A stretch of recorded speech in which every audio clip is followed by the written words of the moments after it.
World have just released their 2025 offer for UK guests, and the Disney dining plan is back. However, this version of the dining plan is different to the one we have seen before. So today I'm going to break down what the 2025 offer is for UK guests.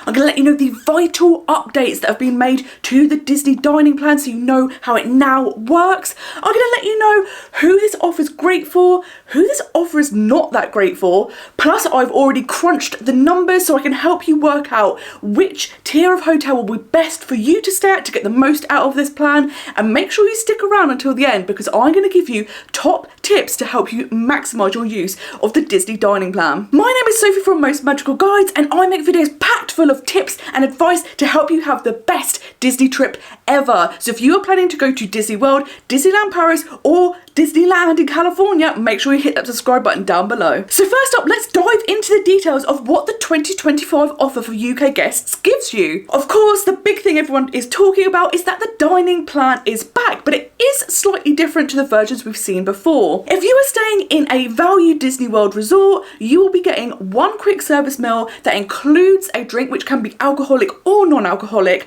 per person per day. If you are going to be staying at a moderate Disney World resort, then you will be getting the quick service dining plan. Included in this are 2 quick service meals a day, which also include a drink which could be alcoholic or non-alcoholic, 1 snack a day and 1 refillable resort mug. And if you're going to be staying at a deluxe Disney World resort, you're going to be getting the full Disney World dining plan. This includes 1 table service meal a day, which does include character dining meals, 1 quick service meal a day, a drink with each of those meals which can be alcoholic or non-alcoholic, 1 snack a day and a resort refillable mug for the length of your stay per person. Also included in this offer, you get 14 days of park tickets for the price of 7. This is something we've seen across the years and it's really helpful because it does help you cut those costs down. Previously, you used to get a $200 gift card and that has gone, but instead now you get £200 off of the price of your Disney tickets and hotel package, or £300 off if you also book your flight as part of the package. Now it is worth noting getting the £200 or £300 off is up until the 2nd of July. If you book after then, you will go down to $100. Booking for this 2025 offer opens on the 18th of April, so very soon, and closes on the 7th of November. To get the offer, there is a minimum 5-night stay, but you can book up to 21 nights and they will be included in the offer. If you've visited Disney World in the past, then you may have had the free dining offer before, but there have been some big changes, so I'm going to let you know what they are so you know exactly how the dining plan works now. The most obvious change is that you've gone from 2 snacks a day down to 1 snack a day. Now on the dining plan there is a lot of food and people often couldn't use up all of their credits, so going down to 1 snack a day isn't the worst of the changes, but it is something to be aware of. The big changes that have come to the dining plan are how you use your credits. It used to be the case that if you had a table service credit left over but you didn't want to dine in a table service restaurant, you could then use that credit instead in a quick service restaurant, but that is no longer the case. You have to use all of your table service credits in table service restaurants, all of the quick service credits in the quick service restaurants. You also used to be able to use leftover quick service credits and turn them into 3 snack credits, and that is no longer the case. The new system is very much use it or lose it. If you don't use your credits in the place they are assigned to be used, you will not be able to use them. Now this may have an impact on what tier of hotel you decide to stay in, because of course if you are someone who likes table service meals, you are going to be wanting a dining plan that includes table service, and if you're someone who doesn't really fancy eating quick service meals twice a day for 14 days or however long your trip is, you might not want to stay at a moderate resort, but we will talk about that later. One thing that has stayed the same with the dining credits is that some of the fine dining or signature dining restaurants such as Cinderella's Royal Table or dinner shows such as Hoop-de-Doo, you can still attend, but they will cost you 2 table service credits. It is worth noting that if you do eat in the table service restaurants, although your meal is covered by the top tier of the dining plan, if you were to stay at a deluxe resort, tipping is not included as part of that, so you will need to budget extra money on top for that. Previously, adult and child credits weren't differentiated on the plan. When the cast members looked, it just said you had an X amount of credits and that was it. But that has now changed, and that means children under the age of 10 will have a children's credit, which means they can only order off of the children's menu. And something else to be aware of is not every single restaurant at Disney World does take part in the dining plan. So what you do need to do in advance of your trip is make sure you check out the list. Once that becomes available, I will put that in the description down below, so go check out that link. There you can find out all of the restaurants that are participating, so you know where you can dine using the dining plan. Now, of course, you can still eat in restaurants that aren't taking part in the dining plan, but you will have to pay out of pocket. So it is vital to check that list before your trip so that you don't go to a restaurant thinking you can use your dining plan and then get a shock at the end when they ask you to pay the full amount. Next up, I wanted to talk about, is this a good deal or not? Now, I would say for most people, this is going to be a really great deal. And of course, getting any sort of help towards your trip and free dining is fantastic. But surprisingly, there are quite a lot of people this deal isn't that great for, and I'm going to let you know why. But let's start up with looking at who this offer is great for. This is really, really good for families because obviously the more people staying in your room, the more dining plan credits you have, which is fantastic and will cut down the costs. This is also going to be great for people who know already that they want to stay at a moderate or deluxe resort, because this is just going to be a bonus and it's going to cover your dining whilst you're at Disney World. This is also going to be great for people who are doing their first ever trip to Disney World and had already budgeted for having to pay for all their meals, and of course they are now going to get some of their dining covered for them. But there are some people that it won't work out that well for.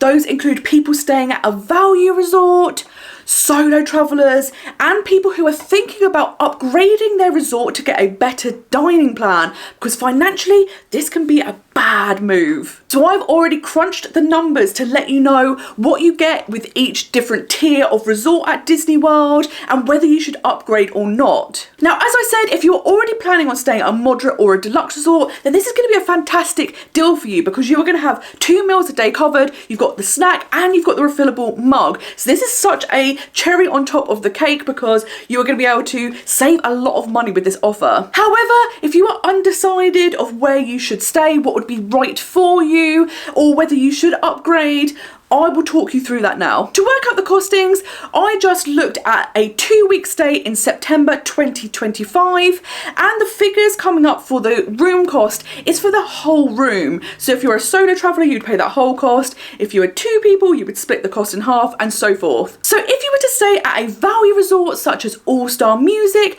the cost of the room would be £2,298. If you were to stay at a moderate resort such as Coronado Springs, the room would cost £3,884. And if you were to stay at a deluxe resort such as Animal Kingdom Lodge, the cost would be £6,665. For my example, I have used the cheapest resort in each of the tiers, so just be aware that the other hotels in those tiers, the prices will be different and they will be more than these. So if you were to stay in a value resort, you would be getting 1 quick service meal a day that comes with a drink, and that works out the equivalent of £265 over the 2-week period, or £19 a day per person. Now obviously it is great to have some savings, and £19 will help, but it's not a massive amount, particularly when you compare it to what you get in moderate and deluxe resorts. So because of this, you might be considering to upgrade to a moderate resort so that you can get the full quick service dining plan. Now if you purchase the quick service dining plan on its own and the resort fillable mug, that would cost you £685. So to work out whether it would be worth upgrading or not, you need to add that onto the cost of your value resort and see if it works out the same price or cheaper than a moderate resort. Now to give you an example, to upgrade from All Stars Music to Coronado Springs, is £1,586 more. So if you're a solo traveller or even 2 people, that cost far outweighs the benefit of getting the dining plan. Not only would you essentially be paying for the dining plan, you would also be paying hundreds of pounds extra to upgrade also. However, if you are 3 or more people, then upgrading to a moderate resort could be a good option. What I would suggest before upgrading from a value to a moderate resort is to work out where you might like to dine and how much that would cost you if you were to pay out of pocket. If that is less than what it would cost you to upgrade, then it's probably not worth it for you. If you're wanting to upgrade from a value to a deluxe so that you could get the full Disney dining plan, that would cost you an extra £4,367. So this sort of upgrade is so much that you're not really going to get the benefit back, so this is probably not a viable option for most people. But how about if you were thinking about upgrading from a moderate to a deluxe resort? What would the difference be then? If you were to upgrade from Coronado Springs to Animal Kingdom Lodge, that would cost you an extra £2,781 for the room. So again, if you were solo or 2 people, that would far outweigh the cost of the dining plan. The full dining plan on its own costs £1,105 per person. So if you're 1 or 2 people, you'd be paying over the odds. If you were 3 people, it would work out slightly cheaper to upgrade than paying for the dining plan. But of course, you are still wiping out the cost because you are in essence paying for the dining plan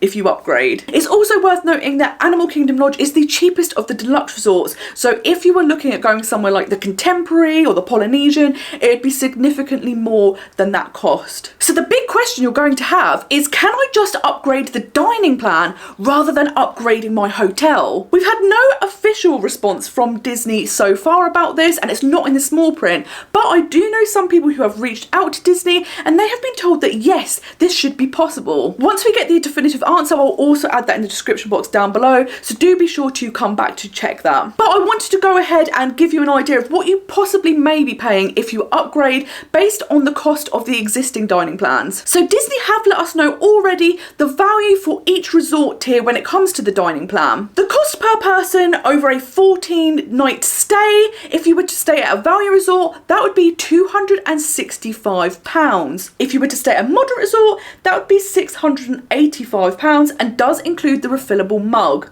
And if you're at a deluxe resort, it's £1,105 and also includes the refillable mug. So if you wanted to upgrade from the 1 quick service meal a day that you would get included at a value resort to the full quick service dining plan where you get 2 quick service meals a day, a snack and a refillable mug, that would cost you an extra £420, which works out at £30 per day per person. And if you wanted to upgrade from the quick service dining plan that you get at a moderate resort to the full Disney dining plan where you get 1 table service meal a day, 1 quick service meal a day, a snack and a refillable mug that you get included at deluxe resorts, that would also cost you an extra £420 per person, which works out at £30 per day. By looking at these figures, it can let you know whether it is worthwhile or not. So what I would say is, if you are staying at a moderate resort and wanted to upgrade to the full dining plan, £30 extra per person per day is a good offer because table service meals will cost you significantly more than this. The cost for a table service meal can vary a lot depending on the restaurant you're going to and also if it's character dining or not,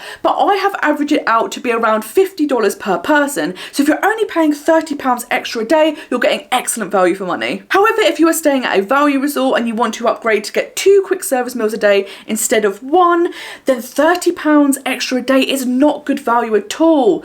Bear in mind that Disney have themselves valued the 1 quick service meal a day at just £19 per person per day. So you're going to be paying well over the odds. If you're staying at a value resort and you really want to do some table service meals, you may be considering upgrading to the full dining plan where you get 1 table service meal and 1 quick service meal a day. However, that would cost you an estimated £840 extra per person. Now, you are most likely not going to pay anywhere near that amount if you were to pay out of pocket, so that's probably not going to be viable for most people either. So I would say when it comes to this new dining plan, there does need to be a little more research, a little bit of maths to see which hotel and which tier would be best for you. Earlier on, I mentioned that this is a bad deal for people staying in a value resort. So I wanted to go over that because you may be considering staying in a value resort and wondering if it's the best option or not for you. If you have never been to Disney World before and you were expecting to pay for all of your meals yourself, then this offer is going to be great because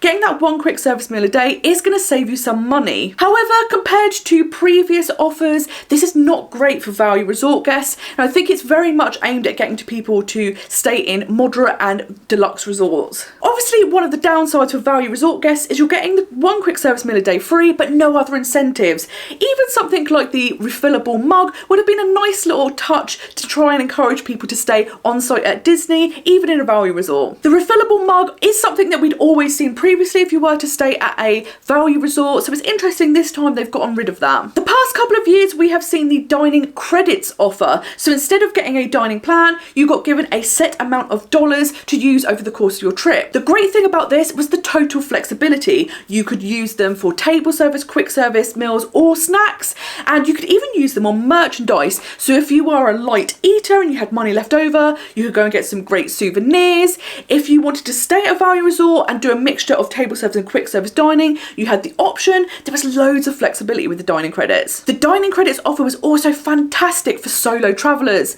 Solo travellers spend a lot of money to stay on site at Disney World because you purchase the cost of the room. You don't pay per person. So if you're one person, you take the full cost on yourself, whereas if you were two people, you divide that in half and so on. Because of this, it's incredibly expensive if you travel on your own to stay at Disney. But with the dining credits offer, you got to use the whole of the amount yourself. You didn't have to split it. So for example, I'm going to Disney World this September with the dining credits offer, and I have $700 in dining credits to use, which is going to cover most of the dining during my trip. However, if I was to book next year as a solo trip again, I would get the equivalent of £265. That is such a massive drop, and it means it will become much more expensive for solo travellers to stay on site at Disney World. Now, the dining credits offer wasn't so good for families because if you had 4 people in the room, the credits had to be split between 4 people, whereas now you would get a quick service meal per person per day, so that can work out a bit better for families. For families wanting to stay at a value resort, there are some things to consider though.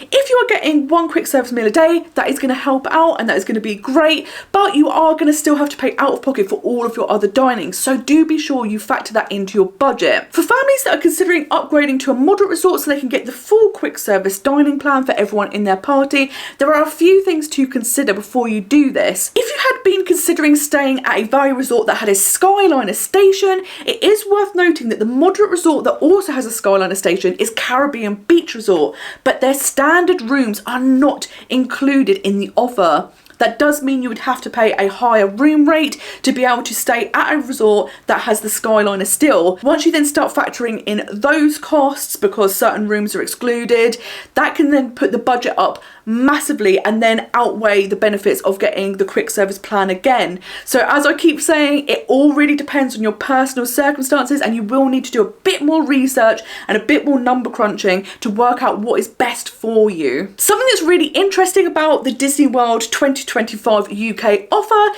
is that we were really excited to see what it was going to be, because of course next year Epic Universe at Universal Studios Orlando is opening. Having a whole new theme park in Orlando is going to be so exciting, and Epic Universe looks incredible. But of course that means a lot of people may consider staying at Universal or hotels off-site from Disney so that they can get the benefit of visiting both Universal and Disney. So because of this, we were expecting Disney to put out a super incredible offer so they could lure people to stay at Disney because the benefits were so good. I will say for some people this is going to be an excellent offer. If you stay at a moderate or deluxe resort, getting all of your meals covered for you is going to help massively. And for families, of course, the more of you there are, the more individual dining plans you get, so the bigger the savings are. However, this is not a one-size-fits-all offer, and for a lot of people this will not be a good enough incentive to stay on site at Disney. It is very expensive to stay at Disney World anyway, and if you were looking at staying at a value resort,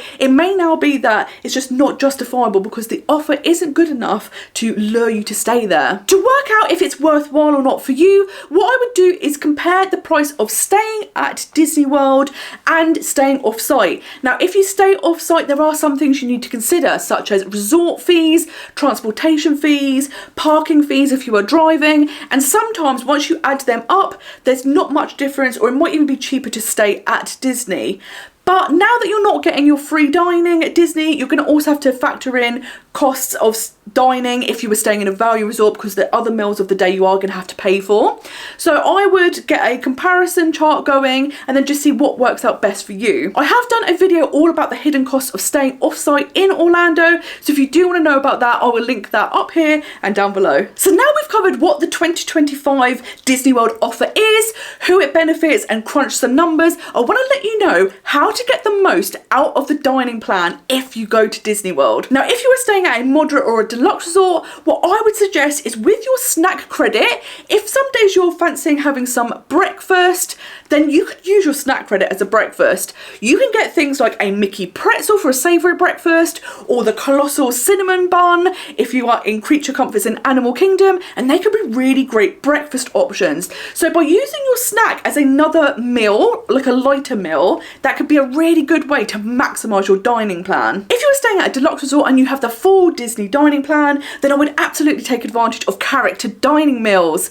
Some character dining meals are included, and these are a fantastic way to not only eat great food but also meet lots of characters. This is a really great way to meet multiple characters at once, and also saves you time standing in queues waiting to meet each character individually. So seeing as you have this included and it is free for you, definitely take advantage of it. If you do have the full Disney dining plan where you have the table service credits, then you are going to need to book your dining reservations exactly at that 60-day mark. Now that the dining plan is coming back, it will mean reservations are harder to get because more people are going to be trying to book them. If you are staying on site at Disney World, then you can book at the 60-day mark ahead of your trip, and you can also book 10 days of your trip at that time. Now, I have a strategy that helps me get every single dining reservation I want every single time, and I have let you know in one of my videos, so I will also link that here and down below.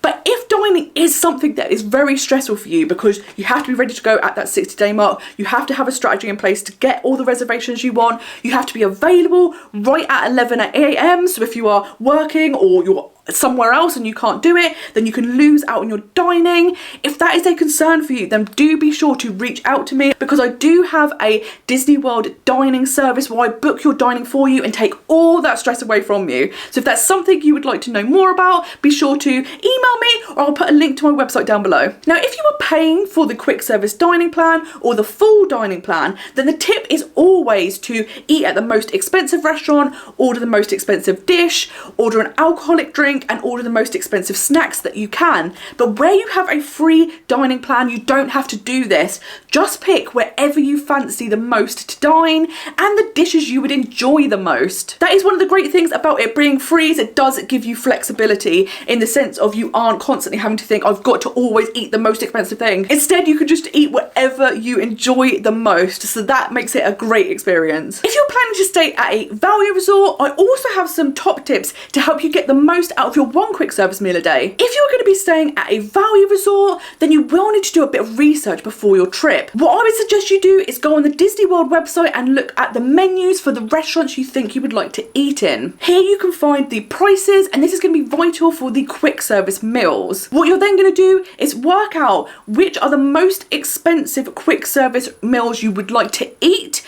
and then spend the credits in those restaurants. Don't waste your credits in the restaurants where the meals are cheaper. You will also be getting a drink included, which can be alcoholic or non-alcoholic. So again, I would go for the most expensive drink that you like. At quick service restaurants, you will sometimes find things that are listed as combos or platters, and these offer you the most amount of food, and they are also the most expensive things on the menu. These can be really great because not only are they putting your credit to good use, but it also will be very filling, so you might not need to eat as much food throughout the rest of the day. And of course, if you don't have to eat as much, you won't be spending as much, so this can be a really great way to keep the costs down. Quick service restaurants are more like fast food restaurants where you go up to the counter and order the food yourself, and because of this you can find a lot of typical theme park fare such as burgers, hot dogs and pizza. However, there are some really interesting quick service options as well, so again, be sure to check out the menu so that you can have a nice variety of different meals if you are going to be eating from the quick service menus. I hope breaking down this offer has given you a good insight into what is available what you're going to be getting, how it benefits people. The numbers have helped you kind of work out maybe where you want to stay and how you can maximize it. But it is a case of you will be needing to do some of your own research and to be doing some number crunching yourself, because the offer isn't as straightforward as it seems to some people, because it depends on the way you're going to be visiting Disney and the way you like to dine as to which tier of hotel will be best for you and what would be best for your budget. If you are feeling a bit overwhelmed, a bit unsure, or you have any questions about this offer, then be sure to check out my website, because there I also do Disney trip planning services. So we can do a 40-minute Zoom call, a 90-minute Zoom call, or I can even plan your trip for you depending on what you would like. This could be a really great way to have all of the questions you have about the dining plan or just visiting Disney in general answered, and have the answer tailored specifically to you and the way you like to visit. Thank you so much for watching this video. I hope it has given you lots of helpful tips and advice and given you a bit more clarity over the 2025 offer for UK guests. If you are going to be booking, let me know. I get very excited hearing about people's trips. Which resort are you thinking about going to? What are you most excited to experience at Disney World? Which restaurants do you want to dine in? Let me know in the comments down below. So thank you for watching once again, and until next time, I hope you have a most magical day. Bye bye.